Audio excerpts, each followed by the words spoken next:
Welcome to Bookshare Audio, where every idea awakens the mind and every truth becomes a guide to transformation.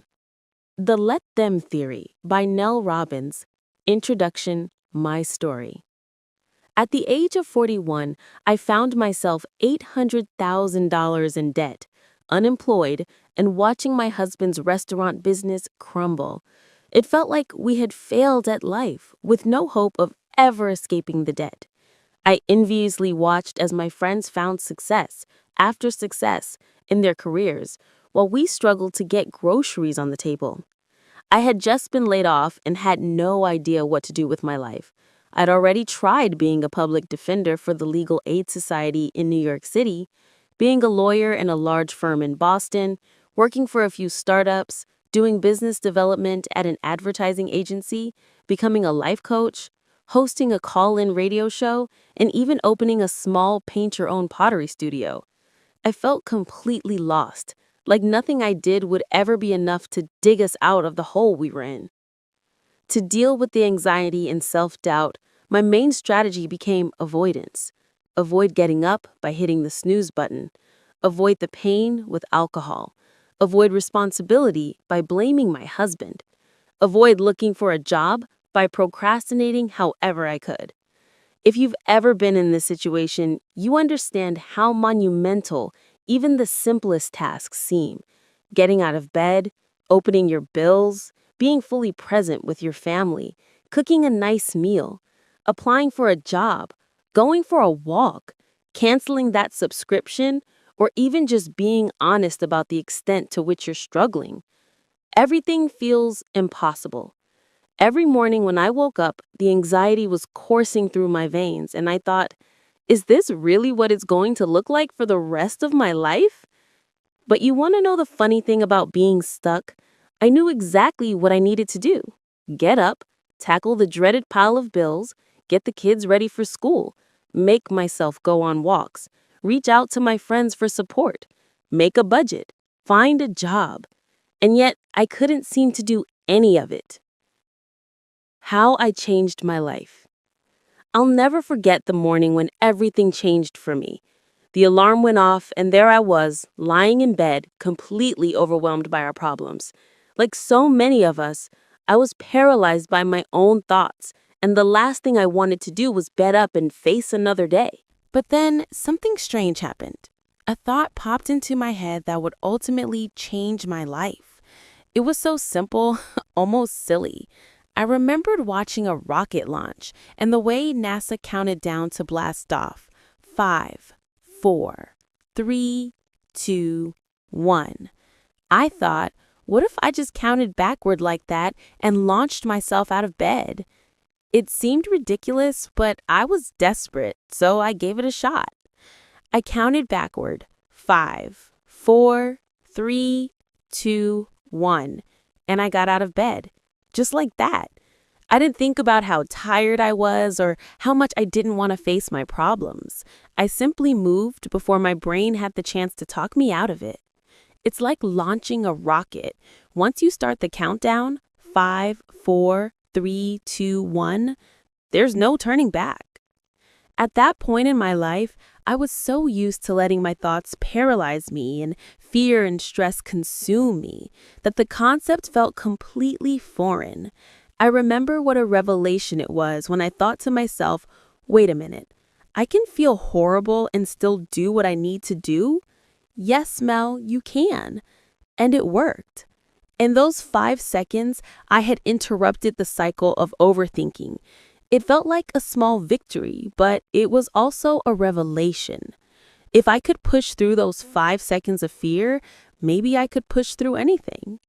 So I started using this 5-second rule everywhere in my life. 5, 4, 3, 2, 1. Get up when the alarm rings. 5, 4, 3, 2, 1. Pick up the phone and start networking to find a job. 5, 4, 3, 2, 1. Open the bills that had been piling up on the counter for months. I started calling this the 5-second rule. One 5-second move at a time, I forced myself to put one foot in front of the other and slowly step back into my life. I won't lie to you, it wasn't easy. The next couple of years were among the hardest of my life.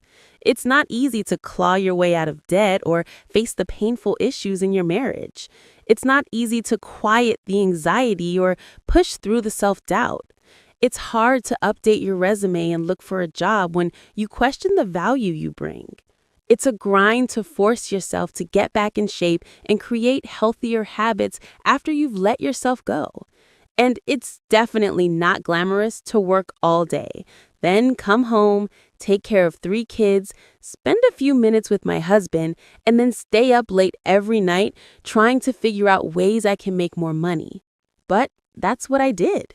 The 5-second rule taught me that action is the answer. Thinking about your problems will never solve them.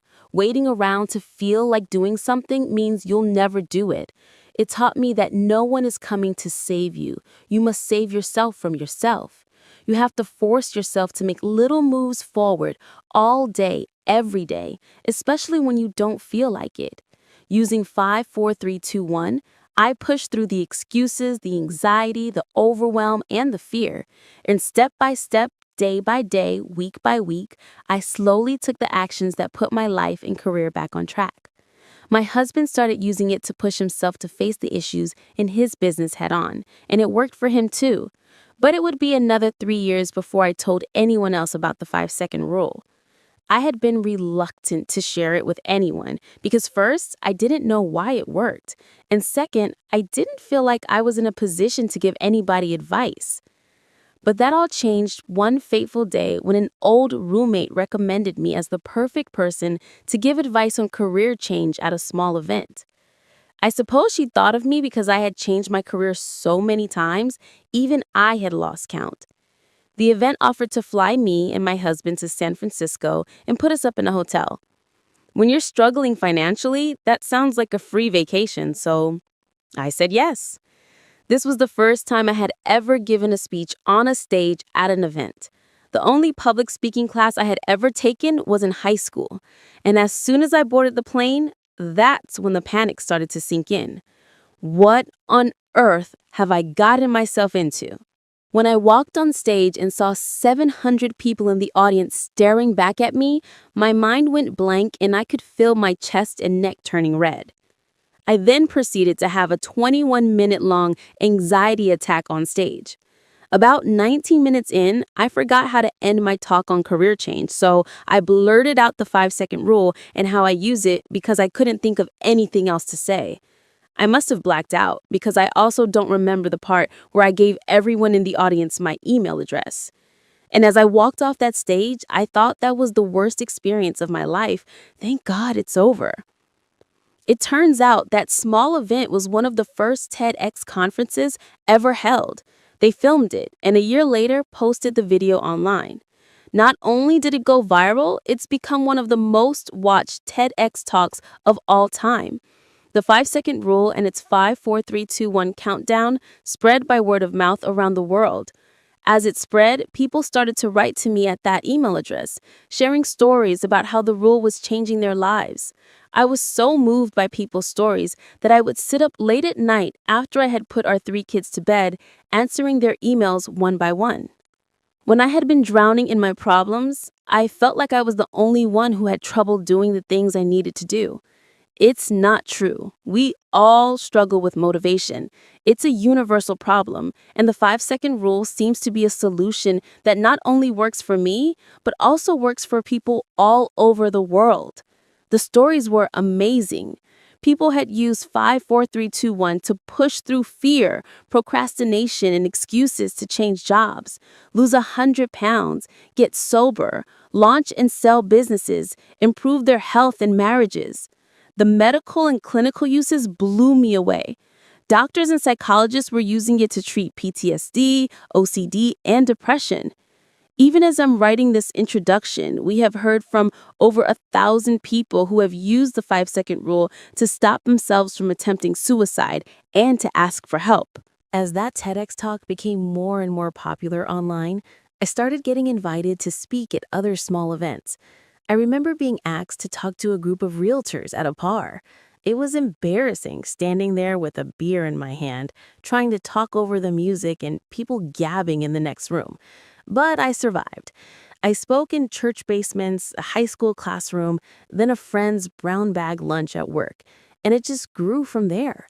I would break out in hives as I held the microphone, and I wasn't getting paid. But the more I talked about the rule and saw how powerful it was for everyone who tried it, the more I became obsessed with understanding why such a simple hack could lead to such profound results. So I put my lawyer hat on and started researching habits, human behavior, and the science of motivation. I needed to make a case. Why does counting 5, 4, 3, 2, 1 work? I gathered evidence from the experiences of ordinary people who had been using it. I found compelling precedent from the accounts of therapists, addiction specialists, and medical doctors who had begun recommending it to their patients, and all the evidence pointed to a simple explanation. Small, consistent action changes everything. Meanwhile, my friends and extended family had no idea what I was doing because I was too scared to tell them. Mel? Giving advice? Give me a break. She nearly destroyed her own life. At this point in my story, my husband had left the restaurant business and was struggling with depression.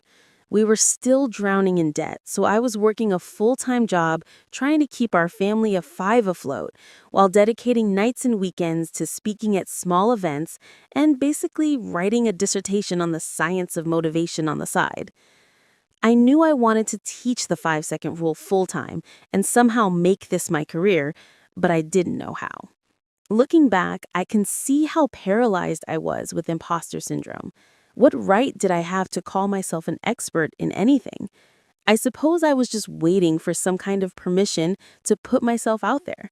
Maybe you're doing that right now, waiting for the right time, waiting to feel ready or a little less afraid, waiting for someone to come along and tell you that today is the day to start. The problem with waiting is no one is coming. The only permission you need is your own. Deciding to get serious about trying to make money as a motivational speaker was one of the best decisions I have made in my life. I'll share more with you about what led to this breakthrough in the pages of this book. Once I started getting paid, I put every dollar toward chipping away at our debt. That first year, I gave 17 paid speeches. The next year, it was 47, and I was able to quit my day job. I couldn't believe what was happening. By the third year, it was 99 speeches plus a 24-city tour with J.P. Morgan Chase. I had become the most booked female speaker in the world. I was being hired by companies I admired. How did this happen? By forcing myself out of bed on those mornings I didn't feel like it. Learning how to push yourself to take action when you are afraid, are full of self-doubt, or overwhelmed with excuses is a life skill you can learn. Once you master it, you'll understand that you can achieve anything through small, consistent moves forward. I found myself on the road 150 days a year, standing on stages teaching the 5-second rule and the science of motivation while my husband stayed home and took care of our 3 kids. Word about the rule and my skill on stage grew and grew. One event had 27,000 people in the audience. CEOs from the world's top brands, professional athletes, medical doctors, neuroscientists, and best-selling authors had begun recommending my work to others. I started a newsletter because I no longer had time to respond to people's emails personally. I eventually wrote to the team at TEDx and asked if they could remove my email from the video online. When people would ask if I had a PhD or if I was a therapist, I would say no. I learned everything the hard way, by screwing up my own life and then having to fix it. Armed with years of experience, evidence, testimony, and research, I was finally ready to make my case in the form of a book. In 2017, I self-published The 5-Second Rule. The 5-Second Rule went on to become the most successful self-published audiobook in history and the 6th most read book of the year on Amazon. That book has now been read by millions of people and translated into 41 languages. Over the years of traveling across the country speaking on stages, I learned 3 important things. First, most of us are just trying to do our best to get ahead, pay our bills, raise a family, fall in love, have more fun, and reach the potential of our lives. We're just looking for simple ways to be a little happier and make our lives a little better. And we're not only looking for those resources for ourselves, we are looking for the people in our lives who need them too. Second, I've been told over and over again that I have this amazing ability to distill complex ideas and scientific research into simple, actionable advice that anyone can use to improve their life. And third, nothing brings me more joy than sharing what I am learning with people like you. So I have made it my mission to find and share many simple tools to help anyone create a better life. And the simple part is key, because if you remember it, you'll use it. For example, did you know that high-fiving yourself in the mirror is one of the fastest ways to rewire your mindset for self-confidence? Me either. And once I learned about it, I dug into the research and it became the topic of my New York Times best-selling book, The 5 High Habit. The more results people achieved using the 5-second rule and the high five habit, the more organizations, media companies, and corporate brands asked me to create programming for their teams and audiences. So, I launched 143 Studios, a Boston-based production company that produces award-winning content, events, audio series, online courses, journals, books, and professional development education for partners like Starbucks, Audible, Ulta Beauty, JP Morgan Chase, LinkedIn, and Headspace. In 2022, we launched and started producing the Mel Robbins podcast, which airs in 194 countries and is one of the top-ranked podcasts in the entire world. We've created free online courses that more than 1 million students have completed. And that little newsletter I created way back when is now read twice a week by 1.5 million people. You can learn more about my media production company, the podcast, my newsletter, and our courses at www.melrobbins.com. For everything I have accomplished, I had no prior experience or the proper credentials to pursue. I just made myself do it. I was 41 when I had that anxiety attack on the TEDx stage. I was 46 when I got my first speaking paycheck. I was 49 when I self-published my first book. I was 50 when I started my production company. And I was 54 when I launched one of the fastest-growing podcasts in the world. My life didn't change because of one thing that I did. It changed because of the thousands of mornings where I woke up and didn't feel like getting out of bed, but I 5, 4, 3, 2, 1 made myself do it. Changing my life wasn't glamorous. It was grueling. I didn't achieve success or financial freedom because of some secret. I did it because I was willing to do what most people won't. I woke up every day, and regardless of how I felt, I kept slowly chipping away at my goals for over a decade, a painstakingly slow process. Some days, all I focused on was just trying to be a little better than I was the day before. Often, that's all you need to do. I am not special or different or gifted or lucky.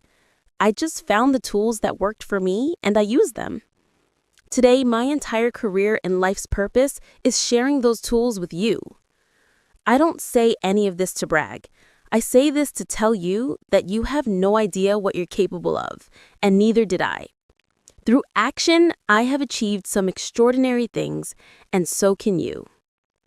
You'll never feel ready to change your life. One day, you just get tired of your own excuses and force yourself to do it. You're never going to feel like going to the gym. One day, you just make yourself go. You're never going to feel like having that hard conversation. One day, you just get sick of avoiding it and you force yourself to start it. You'll never feel like looking for a better job. One day, you just push yourself to start looking. The 5-4-3-2-1 rule will help you push through your own internal obstacles and take action when you don't feel motivated to do so. And if you use it for long enough, you'll be shocked by what you can achieve. The 5-second rule works because it helps you win the internal battle you have with yourself. But here's what it can't do. It can't remove the external battles you have to fight every day. No matter how many times you count 5-4-3-2-1, it won't stop the traffic jams or inconsiderate strangers or a micromanaging boss, or your family's endless judgment, guilt trips, passive comments, and demands. And one thing I know for sure, the more you say 5, 4, 3, 2, 1 and push yourself to change, the more you'll wish other people would change too. That brings us to this book. For the past decade, I've been so focused on discovering, creating, teaching, and sharing simple ways you and I can improve ourselves. But in all this time, I have never tackled the number one factor, based on research, that determines whether you and I live a healthy and happy life: relationships. That's where the let them theory comes into play. It's time we talk about how to effectively deal with other people and the surprising secret to creating better relationships with everyone in your life. 2 years ago, I stumbled upon these 2 words: let them. And it was like flipping a switch in my life. The 5-second rule changed my relationship with myself. The let them theory changed my relationship with other people. Let me explain. The 5-second rule is about self-improvement. It will help you get yourself out of bed on tough days, get to the gym, sit down and start writing, open your mountain of bills, take the risk, sign up for the class, finally look at your bank statement, do the last 2 weeks of laundry, or take the AI coding class you know you need to take. Every time you count 5, 4, 3, 2, 1, you will push yourself through hesitation, procrastination, overthinking, and doubt. You'll teach yourself how to take action no matter how you feel. That's why it works. But over the years, I have wondered, why do I need to constantly force myself to move forward? Why am I so afraid of failing? Why am I so nervous about taking a risk? Why do I have a hard time asking for what I need? What exactly is in my way? Have you ever truly stopped and considered these questions for yourself? Why do you hesitate? What is it that is causing you to procrastinate? Or feel so tired? Or overthink every decision? What's underneath all that doubt? What is stopping you from doing what you need to do or living the life the way you want to live it? What are you afraid of? I was shocked when I discovered the answer for myself. It was other people, or rather, how I was letting other people impact me. I was spending too much time and energy managing or worrying about other people. What they do, what they say, what they think, how they feel, and what they expect from me. The reality is, no matter how hard you try or what you do, you cannot control other people. And yet, you live your life as if you can. You live as though if you say the right things, people will like you. If you keep taking on more work, your boss will respect you. If you act in the right way and cater to what your mom wants and also keep your friends happy, somehow you'll find peace. You won't. In this book, you'll learn how 2 words, let them, can set you free. Free from the opinions, drama, and judgment of others. Free from the exhausting cycle of trying to manage everything and everyone around you. There is a better way to live. The let them theory is a proven method that teaches you how to protect your time and energy and focus on what matters to you. You've spent too long chasing approval, managing other people's happiness, and letting their opinions hold you back. Learn how to stop giving your power away and start creating a life where you come first. Your dreams, your goals, your happiness. But the best part, the let them theory doesn't just change your life for the better, it transforms the lives of everyone around you too. How this book will benefit you. This book covers the let them theory, what it is, why it works, and how to use it in 8 key areas of your life where you've been trying to control things that you simply cannot control. It is packed with research, evidence, and stories of how you can apply the let them theory, and you'll learn that this approach is supported by ancient philosophies, therapeutic modalities, and the core teachings of the world's major religions, Stoicism, and spiritual practices. While much of what you're about to learn is supported by scientific research, this is not a textbook or an academic paper. This book is meant to be a guide to applying the let them theory and these principles in the most important areas of your life. That's why it is written in a way that's easy to understand, fun to read, and filled with relatable stories and specific takeaways.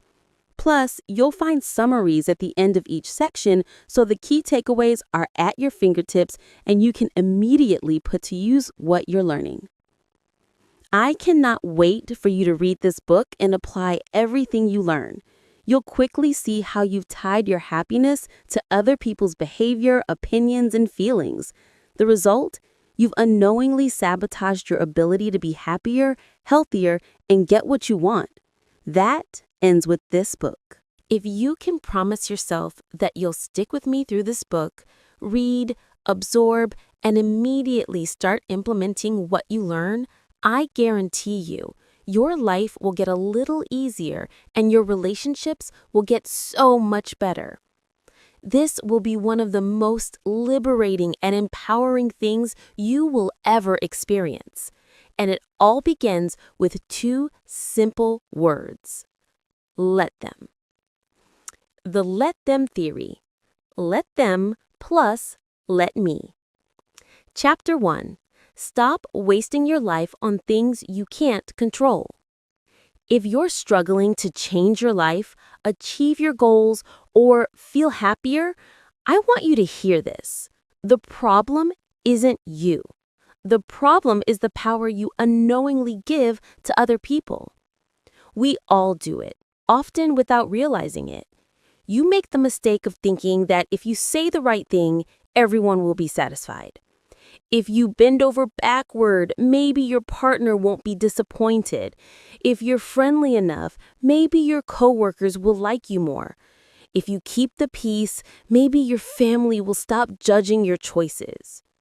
I know this because I've lived it. I spent years trying to be everything for everyone else, thinking that if I could just do enough, say the right things, and keep everyone happy, I'd finally feel good about myself. But what happens instead? You work harder, bend further, and shrink yourself smaller, and still someone is disappointed. Still someone criticizes. Still, you're left feeling like no matter how hard you try, it's never enough. It doesn't have to be this way. This book is here to help you take your power back, to stop wasting your time, energy, and happiness trying to control things you can't control, like other people's opinions, moods, or actions, and instead focus on the one thing you can control, you. And here's the remarkable thing. When you stop managing everyone else, you'll realize you have a lot more power than you thought. You've just unknowingly been giving it away. Let me introduce you to the simplest, most life-changing idea I've ever discovered. The let them theory. The let them theory is about freedom. 2 simple words, let them, will free you from the burden of trying to manage other people. When you stop obsessing over what other people think, say, or do, you finally have the energy to focus on your own life. You stop reacting and start living. Instead of driving yourself crazy trying to manage or please other people, you'll learn to let them. So what does this look like?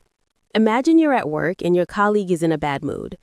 Instead of letting their negativity affect you, just say, let them. Let them be grumpy. It's not your problem. Focus on your work and how you feel. Or maybe your dad makes another comment about your life choices and it hits you like a brick. Instead of letting it ruin your day, just say, let him. Let him have his opinions. They don't change who you are or what you've accomplished, or your right to make decisions that make you happy. The truth is, other people hold no real power over you unless you give it to them. Here's why this works. When you stop trying to control things that aren't yours to control, you stop wasting your energy. You reclaim your time, your peace of mind, and your focus. You realize that your happiness is tied to your actions, not someone else's behavior, opinions, or mood. It sounds simple, and it is, but I'm telling you, this shift will change everything. And even though it's called Let Them, this book is about you, your time, and your energy, because these are the most precious resources you have. The let them theory will teach you that the more you let other people live their lives, the better your life gets. And the more you let people be who they are, or feel what they feel, or think what they think, the better your relationships will be. Learning how to let adults be adults has changed my life, and it will change yours too, because when you finally stop giving your power to other people, you'll see how much power you truly have. But perhaps the most surprising thing about the let them theory is how I discovered it in the first place. I'm almost embarrassed to tell you the story. I discovered something that changed my entire approach to life at a high school prom.